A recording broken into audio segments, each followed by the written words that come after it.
Hi guys, for today's video, dito naman ulit tayo sa Robinsons Magnolia Tom's World Branch at ayan, nakikita nyo yung Cheetos na yan.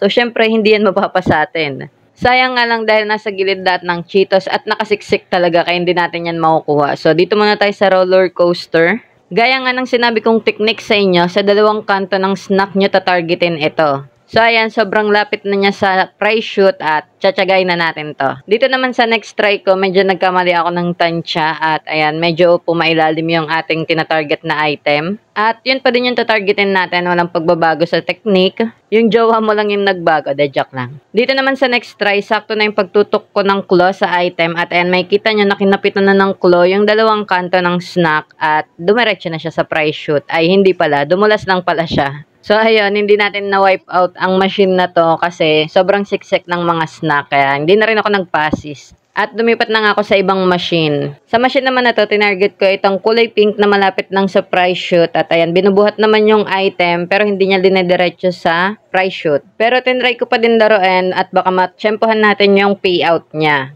At eto na nga ang nangyari dahil isang lucky bounce ang nangyari. Ayan, may kita niya sa video, tumalbog lang yung item at buti na lang sa price shoot siya umikot. Kung hindi, ay hindi talaga natin ito makukuha, guys. So, ayun lang guys. Follow for more claw machine videos and claw machine games. Thank you for watching and goodbye!